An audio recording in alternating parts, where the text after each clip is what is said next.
क्या मतलब प्रशांत किशोर आ गए हैं अब, तो आप लोग किधर जाएंगे? बिहार में मुसलमान हो या मुसलमान कहीं भी देश में है, वो किसी का बंधुआ मजदूर नहीं है। इस कदर आरजेडी भी लड़ी तो आप लोग बांकीपुर नहीं लड़े, चुप्पा समर्थन किसी को दिए? प्रशांत किशोर और ओवैसी में थोड़ा मतलब दोस्ताना माहौल रहता है, मतलब एक दूसरे पर ज्यादा हमलावर नहीं।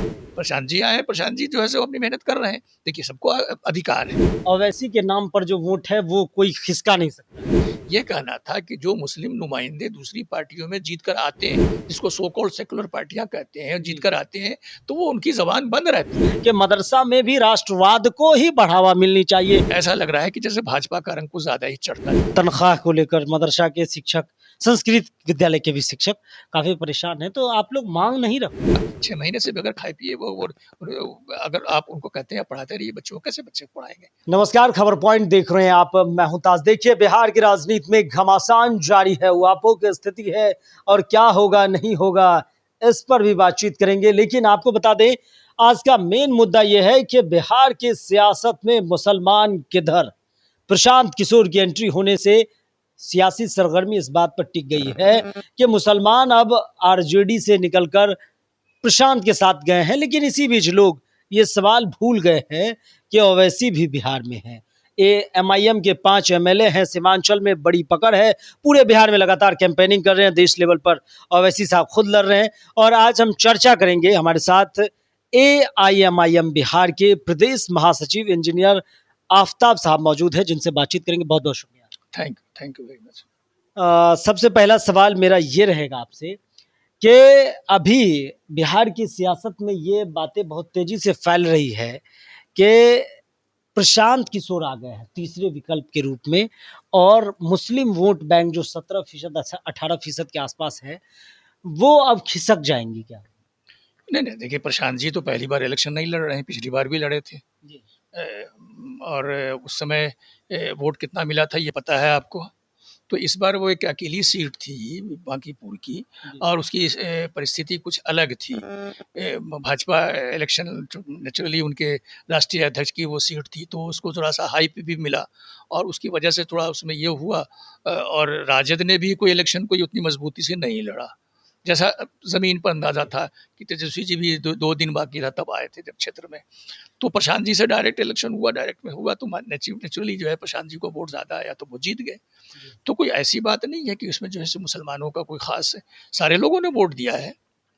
नहीं नहीं, सवाल ये है सर मेरा कि बिहार की राजनीति में मुसलमान अपने आप में एक बड़ी तबका जो है, कहा जाता है एमवाय एमवाय है, लेकिन सीमांचल में आपने उसका गढ़ तोड़ दिया है खास करके, और भी कई जगह हैं, उसकी चर्चा तो हम करते रहेंगे। तो क्या मतलब प्रशांत किशोर आ गए हैं अब, तो आप लोग किधर जाएंगे? नहीं नहीं, देखिए, हमारे आने और जाने का मामला नहीं है। बिहार में मुसलमान हो या मुसलमान कहीं भी देश में है, वो किसी का बंधुआ मजदूर नहीं है। वो अपने समझ-बूझ से वोट डालता है, जी। और वो उसको जो अच्छा लगता है उसके हिसाब से वो करता है। आज अगर फ़र्ज़ कर लीजिए कि बांकीपुर में कुछ मुसलमानों का एक संख्या ने वोट डाला है प्रशांत जी को, तो ऐसा तो नहीं कि एमआईएम का जो अपना बेस है, और एमआईएम तो कभी नहीं कहती है कि हम सिर्फ़ मुसलमानों की बुनियाद पर वोट लेते हैं। हम तो जब भी इलेक्शन लड़ा तो हमने जो मुस्लिम और हिंदू मुस्लिम दोनों कैंडिडेट को खड़ा किया, हमारे सारे लोग दूसरे भी खड़े हुए। तो हम तो मुसलमानों का भी वोट लेते हैं, हिंदुओं का मुसलमान वोट लेते हैं, सबका लेते हैं। तो मुसलमानों का जो वोट हमारे साथ रहा है एमआईएम के साथ, उसके खिसकने का कोई सवाल नहीं पैदा होता है। वो तो वोट है हमारे साथ पहले से ही है। मतलब लेकिन ये बात ये भी है कि जिस कदर आरजेडी भी लड़ी, तो आप लोग बांकीपुर नहीं लड़े, चुप्पा समर्थन किसी को दिए? नहीं नहीं, हम उसमें हमारा किसी को समर्थन नहीं था। हम उसे बांकीपुर के इलेक्शन में हम न्यूट्रल थे वहाँ पर। न्यूट्रल थे आप हाँ, लोग। हमारा किसी को समर्थन नहीं था। लेकिन एक चीज है, प्रशांत क्योंकि किस। जब हमने अपना कैंडिडेट वहाँ से नहीं दिया, हाँ। तो इसीलिए हमने उसमें ज़्यादा इंटरेस्ट लिया भी नहीं, कि बांकीपुर के इलेक्शन में हमारा कैंडिडेट था ही नहीं। तो फिर उसमें अपने से जाकर और इंटरेस्ट लेने की कोई बात आई नहीं। तो प्रशांत जी लड़ रहे अच्छा, थे उसमें। लोग ये कयास लगाते हैं प्रशांत किशोर और ओवैसी में थोड़ा मतलब दोस्ताना माहौल रहता है, मतलब एक दूसरे पर ज्यादा हमलावर नहीं रहते। नहीं, ऐसी बात तो नहीं है। अभी जो आपको शायद याद होगा कि पिछले जो इलेक्शन हुआ असेंबली का, जी। इसमें 2025 में, तो उस समय जोकी की एक सीट थी, जोकीहाट की एक सीट थी, जहाँ से हमारे कैंडिडेट लड़ रहे थे, मुर्शीद साहब। और वहाँ से सरफराज आलम साहब लड़ रहे थे ये आपके जनस्वराज से। और जनस्वराज साहब से थे वो माननीय तस्लीम साहब के लड़का थे, बड़े कैंडिडेट थे, वो पहले एमपी वगैरह भी जीत चुके थे, तो बड़ी मजबूत कैंडिडेट थे। तो वहाँ पर हमारी एमआईएम की जो लड़ाई हो रही थी वो बुनियादी तौर पर उनसे ही हो रही थी, जनस्वराज से हो रही थी। महागठबंधन कोई फैक्टर नहीं था, महागठबंधन का वो फैक्टर उतना इम्पोर्टेंट नहीं था। सरफराज बड़े मजबूत कैंडिडेट थे, महागठबंधन से थे लोग, ऐसे नहीं है कि वो शाहनवाज थे जो हमारे यहाँ से जो भगोड़े एमएलए थे वो लड़ रहे थे उसकी वजह से, और जदयू का भी कैंडिडेट था वहाँ पर, तो चौतरफा लड़ाई थी। लेकिन वहाँ पर एमआईएम वर्सेस जनस्वराज ही हुआ था। और प्रशांत जी को शायद बिहार में उस समय लोग कहते थे कि अगर उनका कोई एमएलए अगर जीतेगा तो जोकी से ही जीतेगा, और जगह तो उनको उम्मीदें नहीं थी। सरफराज साहब पर उम्मीद ज़्यादा थी उनको, उन्होंने बड़ा जोर भी लगाया था वहाँ पर। और वहाँ पर प्रशांत जी ने बहुत ही धुआंधार तकरीर एमआईएम के खिलाफ की थी। एमआईएम के विरोध में चूंकि इलेक्शन लड़ रहे थे तो हम लोग भी जनस्वराज के खिलाफ बोल रहे थे, जनस्वराज वाले हमारे खिलाफ बोल रहे थे, क्योंकि हमारी आमने सामने की लड़ाई थी। तो ऐसा नहीं कि कभी हमारे सिलसिले में कोई कभी दोस्ती रही हो या दुश्मनी रही हो, जैसे वो पॉलिटिकल पार्टी चलाते हैं, जैसे हम हमारी अपनी पॉलिटिकल पार्टियाँ हैं। तो आपका ये कहना है आफ्ताब साहब के मतलब कोई आए या जाए ओवैसी के नाम पर जो वोट है वो कोई खिसका नहीं सकता है? नहीं, उससे क्या फ़र्क पड़ता है हमारा। हम 20 में जब पहली बार इलेक्शन लड़े तो उसमें हमारे ज़िमनी इंतखाब था, उसमें जीते थे कमरोदा साहब, अभी जो कांग्रेस के एमएलए हैं, आपको मालूम है, वहाँ से किशनगंज से। उसके बाद जो है वो इलेक्शन से नहीं 19 में था। अच्छा 20 में जब हुआ तो हमारे 5 एमएलए जीते वहाँ से, सीमांचल से। तो 4 तो भाग ही गए आरजेडी। अब क्या जो भी हुआ, लेकिन आज पछता रहे हैं सारे लोगों की जो है वो जो हालत है अच्छी तरह जानते हैं कि किसी को तो टिकट नहीं मिला, कोई इलेक्शन लड़ा तो बुरी तरह हार गया, तो कोई इज्जत तो मिली नहीं उनको। पार्टी को छोड़कर जो लोग गए वो सब बेइज्जत हुए, सब लोगों ने जो है सब जो अपनी इज्जत गंवाई। और हमारे लिए हुआ ये कि हम दोबारा इलेक्शन लड़े उन्हीं सीटों से, तो 5 एमएलए फिर हमारी जीत कर आए। तो अगर हमारे वोट्स का कोई अगर उसका असर पड़ता भागने से या जाने से तो हमारे एमएलए नहीं जीतते। लेकिन हम तो बहादुरगंज से भी जीते, ठाकुरगंज से तो नहीं जीत सके, लेकिन कुछ धामन से भी जीते, तो वो तो सीटें हम जीत के आए हैं। अब हम बायसी से भी जीत कर आए, तो जो कि हमारी नई सीट थी। अख्तरुल ईमान साहब जो हमारे प्रदेश अध्यक्ष हैं वो अमौर से जीत कर आए, तो 5 एमएलए जीत कर आए। तो हमारा जो सपोर्ट बेस है, जो लोगों का जो समर्थन है वैसे ही कायम है। प्रशांत जी आए, प्रशांत जी जो है सो अपनी मेहनत कर रहे हैं, देखिए सबको अधिकार है। और मुसलमान वोट में जैसे मैंने कहा कि वो किसी का बंधुआ मजदूर तो है नहीं, तो वो उसको जो अच्छा लगेगा वो करेगा। तो अगर प्रशांत जी को यहाँ पर सफर जी के कुछ वोट मिला है, जनस्वराज को मिला है यहाँ पर बांकीपुर में, तो लोग देखेंगे पहले क्या काम करते हैं, उनकी नीतियों को, उनके काम को लोग देखेंगे। अभी तो बहुत देर है, अभी असेंबली का इलेक्शन में देर है, आगे फिर अभी कुछ कहना मुश्किल। अच्छा एक सवाल और है, कई लोग हमसे ये सवाल पूछे कि ये बात बताइए, ये सवाल आपके पास हम रख रहे हैं, हम तो जवाब नहीं दे पाए कि ओवैसी साहब आए, चुनाव लड़े, मान के चले सीमांचल पे जो 5 सीट जीते, अगर वो सीमांचल की बात कर रहे हैं, वही मुसलमान को हराकर फिर मुसलमान को जिता लिए, तो फिर मुसलमान की कौन सी क़यादत, कौन सी सियासत को मजबूत कर रहे हैं? नहीं मतलब मुस्लिम ही सीट पे हरा के मुसलमान जीत रहे, तो फिर मुसलमान की सियासत कहाँ मजबूत? हाँ, तो वहाँ तो क़यादत उठी ना, हम जहाँ से जीत कर आए हैं वहाँ की क़यादत को तो हमने खड़ा किया है। अच्छा उसके अलावा दूसरी सीटों पर अब जैसे राणा रंजीत सिंह, हमने वो इलेक्शन लड़े हमसे, और भी दूसरे कैंडिडेट से हमारे वो इलेक्शन लड़े, गैर मुस्लिम कैंडिडेट भी तो लड़े। तो हम तो कोशिश कर रहे हैं, कोई ज़रूरी नहीं कि आप जहाँ से लड़े सब जगह जीत ही जाए, ऐसा तो नहीं है। आपका हर का कोई ना कोई स्ट्रॉन्ग जो है से बेस होता है, तो बेस से आप ज़्यादा जीतते हैं, दूसरे सीटों पर आपको वोट मिलता है, कम मिलता है। तो हमारी तो जो दूसरी जगहों से भी हम इलेक्शन लड़े हैं, हम माने, हम गोपालगंज से भी इलेक्शन लड़े, हम कोढ़नी से भी लड़े, हम बेलागंज से भी लड़े, हम जो है शिवहर से भी इलेक्शन लड़े, तो हम तो दूसरी ढाका से भी लोग लड़े। सवाल ये कर रहे हैं आफ्ताब साहब के AIMIM जो है, हम तमाम सीटें मानते हैं, आप सबको साथ लेकर चल रहे हैं, वो ये कह रहे हैं कि कोई मुसलमान है, उसके जगह पे ओवैसी साहब के पार्टी का कोई मुसलमान है, दोनों मान के चलिए, सब कांग्रेस का है, जेडीयू का है, आरजेडी का है, वहां वही मुस्लिम 2-3 मुस्लिम को हरा दिए, तो फिर आप किसको जीत, भाई मुस्लिम में तो मुस्लिम निकाल रहे हैं आप। नहीं, हम जिन लोगों को हराए या जो हमारी जो बात आई या ये जो हम पार्टी हमारी आई, उसमें ये कहना था कि जो मुस्लिम नुमाइंदे दूसरी पार्टियों में जीत कर आते हैं, जिसको सो कॉल्ड सेकुलर पार्टियां कहते हैं, जीत कर आते हैं, तो वो उनकी जबान बंद रहती है, उनके कान बंद रहते हैं, वो असेंबली में वो सवाल को उठा नहीं पाते जो हमारी कम्युनिटीज़ के हवाले से सवाल आते हैं, जो उनकी परेशानियां हैं, उनके प्रॉब्लम्स है, उसको वो चूंकि पार्टी से अपने वो विप से वो मजबूर होते हैं, वो पार्टी की नेतृत्व जो कहती है कि बोलो तो बोले और नहीं बोलो तो मत बोलो। लेकिन एमआईएम के अंदर जो आदमी आके इलेक्शन लड़ता है या एमआईएम के प्लेटफॉर्म से जो जीत कर जाता है या न भी जीतता हो, जो पब्लिक में रहता हो, उसको तो उसको कोई पाबंदी नहीं है। उसको आज़ाद माहौल में है, वो अपनी जो बात को चाहे कर सकता है, कम्युनिटी की लड़ाई को लड़ सकता है। तो ये कहते हैं कि लीडरशिप का क्या मतलब है? क़यादत का मतलब हो कि आज़ाद क़यादत। अगर आपकी बंधुआ क़यादत है, बिकी हुई क़यादत है, मजबूर क़यादत है, तो वैसी क़यादत तो नहीं चाहिए हमें। एमएलए तो पहले भी हुए हैं, ऐसा तो नहीं कि आज पहली बार मुस्लिम एमएलए हुए हैं, पहले भी एमएलए हुए हैं। एक ज़माने में यूपी में 60-60 एमएलए हुआ है, लेकिन उसी ज़माने जब मुज़फ्फरनगर का दंगा हुआ, तो सारे मुस्लिम एमएलए खामोश थे, कोई नहीं बोला। ये तो है ना बात। तो हमारे एमएलए आप देखिए कि 5 एमएलए हमारे आज असेंबली में हैं और कितनी मजबूती से बात कर रहे हैं। तो ईमान साहब जो है कौन सा इशू है जिस पर नहीं बोलते हैं, और ऐसा नहीं कि सिर्फ मुस्लिम इशू को बोलते हैं, बल्कि राज्य के और भी जितने इशूज़ हैं, चाहे किसानों का इशू हो, छात्रों का इशू हो, सर को बोलते हैं। तो हमारी पार्टी, हमारी जो माननीय वसी साहब का जो कहना है कि वो ये कि हम एक तुम्हारे अंदर एक आज़ाद क़यादत बनाना चाहते हैं, मजबूर क़यादत बनाना नहीं चाहते। हमारे ऐसी क़यादत नहीं चाहिए जो पार्टियों में रहे तो ज़रूर, जीत कर आए तो ज़रूर, लेकिन अपनी कम्युनिटीज़ की बात ना कर सके, अपने इश्यूज़ को जो है सो हाईलाइट नहीं कर सके। हमें ऐसी क़यादत नहीं चाहिए, हमें ऐसी क़यादत चाहिए जो आज़ाद हो और अपनी बात को बेबाकी से रख सके।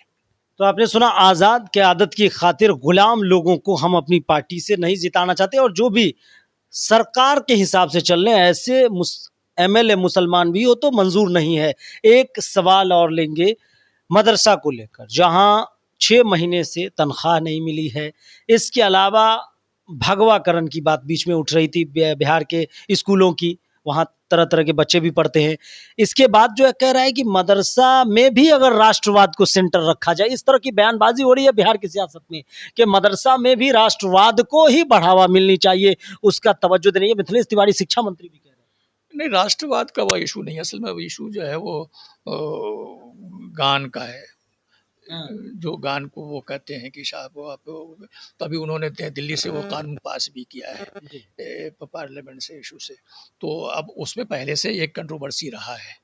अब उसमें कंट्रोवर्सी रहा है कि जो है वो आपके अभी अभी अभी 2 रोज़ पहले वहाँ की असेंबली ने पास किया, आपके वहाँ कैबिनेट ने केरला के अंदर, केरलम, जो अब तो केरलम नाम उसका, कि उन्होंने कहा कि साहब हम इसको जो है वो पूरे जो उसके 6 बंद हैं, 6 छंद हैं, उसको हम नहीं गाएँगे। तो उसमें ये था कि 2 छंद जो है गाने के पहले से भी था कि 2 छंदों को गाने पर हमें कोई ऑब्जेक्शन नहीं है। लेकिन 6 जन जिसमें जो है देवियों की पूजा की बात की गई है, आराधना की बात कही है, तो वो उन्होंने कहा कि एक मज़हबी मामला है, वो मज़हब से हमारे वो टकराता है उसमें। तो वो उससे हमको एतराज़ था। तो उसमें जो है वो वंदे मातरम का पहले भी था, और उसमें कॉन्स्टिट्यूएंट असेंबली में ये बात आई थी, उस ज़माने में भी था कि ये रहेगा कि नहीं रहेगा। तो उसमें जब ये गान बना था तो उसमें कहा गया था कि इसके 2 बंद जो ऊपर के हैं, 2 छंद जो ऊपर के हैं, ये इसको गाएँगे सब, और उसको परमिशन भी थी, उसमें था भी। रविन्द्रनाथ टैगोर ने भी उस पर म्यूज़िक बनाया था, और बाद में भी कांग्रेस के प्लेटफ़ॉर्म से भी वो गाया जाता था। लेकिन बाकी के 4 छंदों पर लोगों को एतराज़ था। अगर आप कहते हैं कि आज मदरसे में उसको हम नाफ़िज़ करेंगे, ज़बरदस्ती कहेंगे कि आप कीजिए, तो अब तो देखिए ये मामला तो उसमें तो हम एतराज़ कर रहे हैं, हमारा उस पर अच्छा, ऑब्जेक्शन है। स्कूलों का रंग भगवा किया जा रहा है। अब ये तो देखिए सवाल ये है कि नीतीश जी चीफ मिनिस्टर थे, इतने साल तक रहे, तो अब नीतीश जी नेचुरली है कि इस वक्त आउट है, अलग हो गए। अब भाजपा है तो ये कोलिशन गवर्नमेंट, लेकिन ऐसा लग रहा है कि जैसे भाजपा का रंग कुछ ज़्यादा ही चढ़ता जा रहा है। और नीतीश जी थे तो उस समय तो स्कूलों के रंग को नहीं बदला गया था, बसों के रंग को नहीं बदला गया था। तो इससे ये ज़ाहिर होता है कि जदयू कहीं पीछे हट रही है, जदयू कहीं कमज़ोर पड़ रही है। जो लड़ाई लड़ रही थी थोड़ा बहुत सेकुलरिज्म की लड़ाई लड़ पा रही थी, ये नीतीश जी के नेतृत्व में। या आप ऐसा कहना चाह रहे हैं कि नीतीश जी के जाने से मुसलमानों पर जो है भाजपा ज्यादती कर रही है? नहीं, वो मैं नहीं कह रहा हूँ, मैं ये कह रहा हूँ कि नीतीश जी के समय जो एक थे वो बीजेपी के साथ ज़रूर, लेकिन ये है कि सब हम उनको एक समझते थे कि एक सेकुलर समाजवादी नेता की हैसियत से उनको हम मानते हैं। तो वो थे, तो वो उन्होंने कभी उस तरह का एहसास नहीं होने दिया था, हिंदू मुस्लिम का कोई भेदभाव उनके समय ऐसा नहीं हो पा रहा था। लेकिन आज नीतीश जी के रहते हुए, जदयू के शासन में रहते हुए भी आज भाजपा अपने एजेंडे पर आगे बढ़ रही है और अपने एजेंडे को नाफिज कर रही है। तो इससे तो एक साबित हो रहा है कि जदयू कमज़ोर पड़ रही है, नीतीश जी को जो भी इन्होंने साइडलाइन कर दिया है और भाजपा हावी होती हुई जा रही है। अब ये उनके अंदर का मामला है, लेकिन हम तो कहते हैं कि भाजपा की ये सरकार नहीं है, वोट तो नीतीश जी को मिला था ना। वोट तो नीतीश जी के नाम पर मिला था, तो नीतीश कुमार के राज पे मिला था, लेकिन आज जो है सो भाजपा पूरी की पूरी सरकार चलाने की कोशिश कर रही है। ये उनके इंटरनल का इशू भी है कि वो जदयू वाले देखें कि क्या वो सही उनके जो है वो जो जिस इश्यूज पर वो इलेक्शन लड़ते थे और लोगों को साथ लेके चलते थे, वो क्या हो रहा है, या वो जो है से उनके साथ जो है धोखाधड़ी हो रहा है। अच्छा, एक आखिरी सवाल तनख्वाह को लेकर, मदरसा के शिक्षक, संस्कृत विद्यालय के भी शिक्षक काफी परेशान हैं, तो आप लोग मांग नहीं रख नहीं रख रहे हैं। हमारे जो अख्तर ईमान साहब ने तो इस इशू को उठाया है, जी, कई वीडियो उनके आए हैं। नहीं मिला है? ये जो मसीह मदरसा का मसला नहीं है, उसमें सत स्कूल के टीचर भी हैं, जी, तो उनके जो 6 महीना के आप सैलरी नहीं दिए हैं, तो आप कहते हैं एक तरफ कहते हैं कि पढ़ाइए लिखों को बच्चों को, और पढ़ाने वालों को टीचरों को अगर सैलरी नहीं देंगे, मुशायरा नहीं देंगे, तो कैसे होगा। तो ये तो बड़ा जुल्म की बात है। नहीं, उनको मुशायरा मिलना चाहिए, उनकी सैलरीज मिलनी चाहिए, आखिर उनको उनके भी परिवार है, उनका भी घर है, कैसे चलेगा। और फिर वो क्या 6 महीने से बगैर खाए पिए अगर आप उनको कहते हैं आप पढ़ाते रहिए बच्चों को, कैसे बच्चे को पढ़ाएंगे। ये गलत है। और मेरे ख्याल में ये भी मैंने कहा कि ये भी बीजेपी का ही एजेंडा ही किसी न किसी तौर पर आ रहा है कि पहले तो ऐसा नहीं था। बीजेपी का एजेंडा मदरसा में शिफ्ट हुआ। हो रहा है किसी तरह से। पहले तो मैं मदरसा के शिक्षकों को या संस्कृत के शिक्षकों को ऐसा नहीं था कि उनकी सैलरी बंद हो जाती थी। अब सैलरी जो है नहीं दे रहे हैं, 6-6 महीना से नहीं दे रहे हैं, ये जुल्म की बात है। तो आपने सुना कि किस कदर जो है साफ जुल्म बता रहे हैं कि ज्यादती हो रही है मदरसा के शिक्षकों के साथ। एक आखिरी सवाल लेते हुए हम खत्म करेंगे। तेजस्वी यादव एम वाई के नाम पे कहा, हम लोग तो पॉलिटिकल एक देखें तो एम वाई कहा जाता है, तो एम तो उड़ गया उससे। नहीं, कैसे मत कहते हैं कि ये मुड़ गया। अभी तो एक सीट का इलेक्शन हुआ है और वहाँ पर तेजस्वी जी खुद जो है से कमजोरी से इलेक्शन लड़ रहे थे, मजबूती से इलेक्शन तो लड़ नहीं रहे थे। तो कभी मौका मिले तो तो अभी बनेंगे साथ में। नहीं नहीं, हम तो पिछले दिनों तो आपको तो सारा इतिहास मालूम है जी, कि हम तो ढोल बजा के साथ उनके यहाँ गए थे जी, और हमने कहा था कि हमें गठबंधन में आप शामिल कीजिए। हम्म, उन्होंने गठबंधन में शामिल हमें नहीं किया, हम अलग अलग इलेक्शन लड़े, वो अलग इलेक्शन लड़े। लेकिन उसके बाद आपने देखा कि राज्यसभा का जब इलेक्शन आया तो वो उन्होंने हमसे वोट मांगा और हम अख्तर साहब और हमारे पार्टी यूथ के जो प्रेसिडेंट हैं आदिल साहब, तीनों गए थे उनके यहाँ। तेजस्वी जी आज के मिले भी, तेजस्वी जी ने कहा, और फिर तेजस्वी जी हमारे यहाँ भी आए, यहाँ पार्टी ऑफिस में आए थे रमज़ान के जो है वो उसमें आए थे उसमें। तो उसके बाद आपने देखा कि हमारे पाँचों एमएलए ने राजद के कैंडिडेट को राज्यसभा में वोट दिया।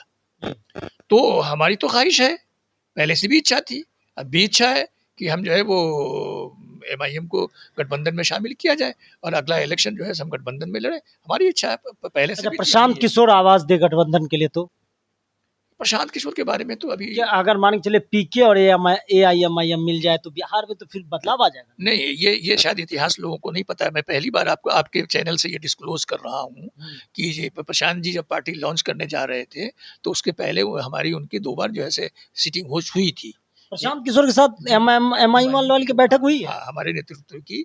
और वो प्रशांत जी उसमें थे, यही से शेखपुरा हाउस में 2-2 बार बैठक हुई थी और उसमें ये बात आई थी कि जो पार्टी उसमें लॉन्च उनकी नहीं हुई थी। तो उन्होंने कहा था कि हमारी पार्टी जो हम लॉन्च करने जा रहे हैं, तो हमारे साथ आइए। तो हम लोगों ने कहा था ठीक है, हम आपके साथ चलेंगे, पहले पार्टी तो आप लॉन्च कर लीजिए। उस समय तो उन्होंने पार्टी बनाया नहीं था, तो वो तो नॉन पार्टी थे। तो खैर जब पार्टी लॉन्च हुई तो उस समय उनका था ये उनकी थी कि आप अपनी पार्टी को एमआईएम को हमारी पार्टी के अंदर जम कर दीजिए। जम करने का मतलब कि विलय कर दीजिए। तो हम लोगों ने कहा था हम 10 साल से पार्टी चला रहे हैं, 12 साल से हमारी पार्टी एक अच्छे खासे यहाँ पर पोजीशन हासिल कर चुकी है और फिर एमआईएम एक जो है मकसद के तहत आई है। हम कह रही थी MIM को इसमें विलय कर लिया। हाँ, वो कह रहे थे अपनी पार्टी को विलय कर लीजिए। हम लोग आके नहीं, विलय का तो कोई सवाल ही नहीं होता। हमने कहा अगर आप पार्टी लॉन्च कीजिएगा और आप आइएगा तो कल हम अलायंस में जा सकते हैं, हम सीट एडजस्टमेंट कर सकते हैं, इसकी गुंजाइश निकल सकती है, उसका कोई गारंटी ये नहीं था कि फाइनल। लेकिन ये कि निगोशिएशन बाद में हो सकता है। तो उन्होंने कहा कि नहीं, एमआईएम को आप जो है पार्टी के अंदर, हमारी पार्टी जो लॉन्च हो रही है उसमें आप उसमें जम कर दीजिए, उसमें विलय कर दीजिए। हम लोग कहा कि नो पे, ऐसा कभी हम नहीं कर सकते, ये सवाल ही नहीं पैदा होता है। हमारी पार्टी है, रहेगी और आगे भी इलेक्शन लड़ती रहेगी। और प्रशांत जी ने अपनी पार्टी लॉन्च किया है, अब जनस्वराज चला रहे हैं। अगर वो कहे कि आइए गठबंधन में, आगे के बारे में तो अभी कहना मुश्किल है। आगे के बारे में कहना मुश्किल है कि आगे क्या होगा। जैसा कि मैंने खुद कहा कि उन्होंने 2-2 बार हमारे साथ मीटिंग की और लंबी मीटिंग हुई, 2-2 घंटे की मीटिंग हुई, लंबी मीटिंग हुई है उसके पहले जनस्वराज के बनाने में। और उनकी बड़ी इच्छा थी कि एमआईएम उनकी पार्टी के अंदर आकर जम कर जाए, उसमें जो है विलय कर ले। वो उसके साथ हम लोग साफ इनकार किया, नहीं ऐसा हम नहीं कर सकते। हाँ, सीट एडजस्टमेंट की बात हो या अलायंस की बात हो बाद में, तो हम कहा उसमें गौर कर सकते हैं। अब चूंकि क्योंकि फाइनल बात है, चूंकि हमने एक बात पहली बार आपके जरिए मैंने डिस्क्लोज की है, शायद आप लोगों को नहीं पता था कि ये जो है हमारी नेगोशिएशन एक समय हुई है। तो MIM की उनके से नेगोशिएशन हुई थी, बात हुई थी, लंबी गुफ्तगू हुई थी। अब चूंकि चूंकि राजद के साथ भी हमारी बातचीत चल रही है, आपने देखा कि राजद के साथ भी हमने अप्रोच किया था। अब तेजस्वी जी भी हमारे दावत इफ्तार भी हुआ। दावत इफ्तार में तेजस्वी जी है, तो एक संभावना ऐसी है कि हो सकता है कि कल जो है हम गठबंधन के अंदर जाएं और गठबंधन के साथ मिलकर इलेक्शन लड़े, संभावना है। तो आगे तो अभी किसने देखा है, आगे जैसा आएगा तो हम लोग समय इस हिसाब से विचार करेंगे और गौर करेंगे। तो आपने सुना कि बिहार के तमाम राजनीतिक बात हो या फिर इसके अलग हो, इन तमाम मुद्दों पर आफ्ताब साहब ने बेबाकी से अपनी बातें रखी है। आगे क्या होगा, अभी क्या चल रहा है और कैमरे के पीछे भी क्या हुआ, ये भी बातें बताई है। देखते रहिए आप खबर पॉइंट और तमाम खबरों के लिए हमारे साथ जुड़े रहिए। आने वाले वक्त में हम सभी मुद्दों पर चर्चा करते रहेंगे। बहुत बहुत शुक्रिया।